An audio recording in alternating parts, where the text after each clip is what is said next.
guys, it's Courageous and I'm back again with another video.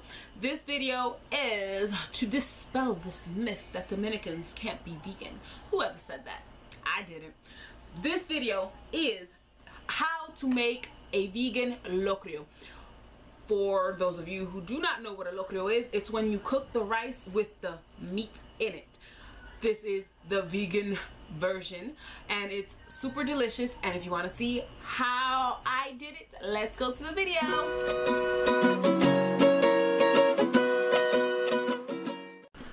To start, you're gonna need mushrooms, brown rice or regular rice, cilantro, red onion, turmeric, brown sugar, black pepper, canola oil, water, salt, oregano powder, garlic powder, tomato paste, and green pepper. I'm using jalapeno in mine, but any will do. Then you're gonna bring an oil to a simmer, and then you're gonna put some brown sugar in there, and you're just gonna let it caramelize so that we can get that nice little glaze. Once it's all bubbly, you're gonna pour the mushrooms into the glaze, and you're just going to let that get some color. This is what you would traditionally do with the meat. You would let the meat get its color this way, but this is vegan, so we are doing this to the mushrooms. See how it gets nice and caramelized and nice and colorful, and you're just gonna stir it and let it get some color.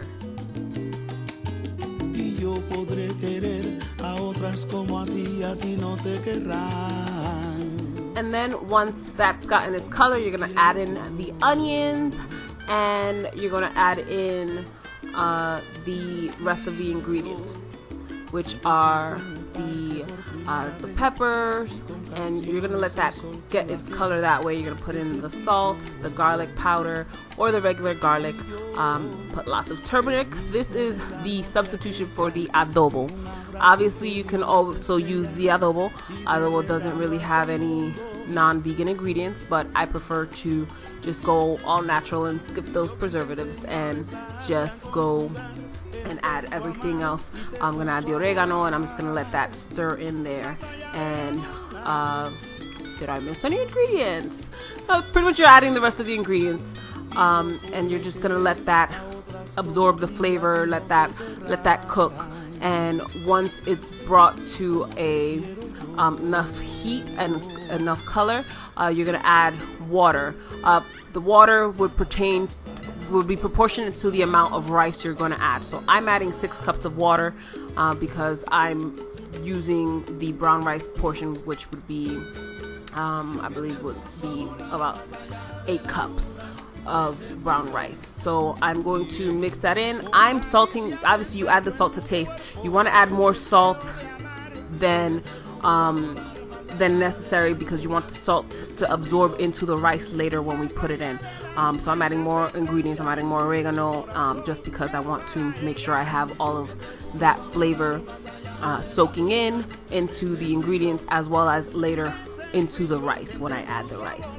So you're gonna let that absorb and let that boil also. And here I am adding more salt because, like I said, I need to make sure there's enough salt. You want the water to be salty, because that means there's enough water to absorb into the rice. Then you want to add in the tomato paste. Feel free to use tomato sauce as well, but for locrios I like to use tomato paste that has that thicker consistency, and you need less than you would need tomato sauce, because this does contribute to the taste and the color of the locrio. So I'm just gonna add, and I'm gonna stir it in there. You do need to stir a little bit more since it is a thicker consistency, like I said.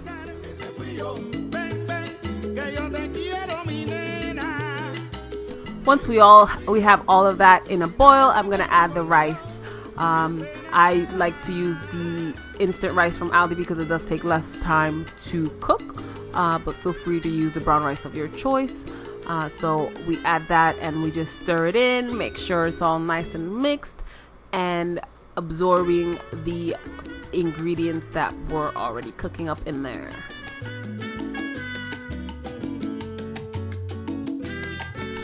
This next part is entirely optional, but I love cilantro and I love lots of it in my locrio. So I'm gonna add it here at this point also, and I'm gonna let that really absorb and bring it to a boil. I also didn't think that the mushrooms would be meaty enough in this locrio, so I decided to add carrots, so it's a thicker kind of meaty texture to add to the locrio. So I'm going to stir that in, and I'm going to wait until it soaks up all of the water.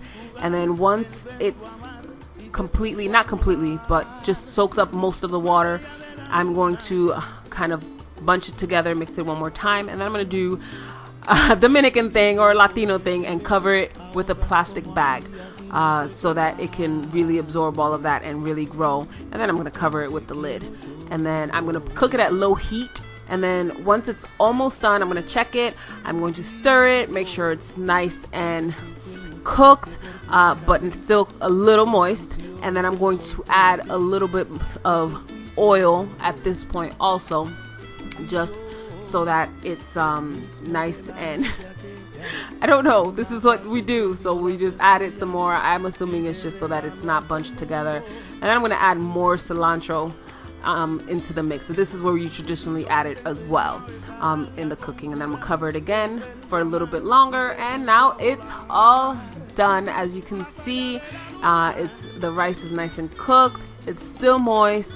I don't like dry rice. Who does, right? So it is good to serve. Bon appetit. This is completely all vegan locrio that I have done from mushrooms and carrots, and I'm just going to serve myself a nice little portion. I made a salad to go with it. It's just cilantro, red onions, jalapeno peppers, red pepper, cranberries, just a little salad that I threw together just to eat it with this delicious locrio, because you gotta have something to go on the side, right? So this is the final product. This is the vegan locrio. It came out delicious. Let me know if you try this recipe, what you think, how'd it come out for you. And please do not forget to like, share, comment, and subscribe. This is Courageous. Stay brave, guys. I'll see you next week.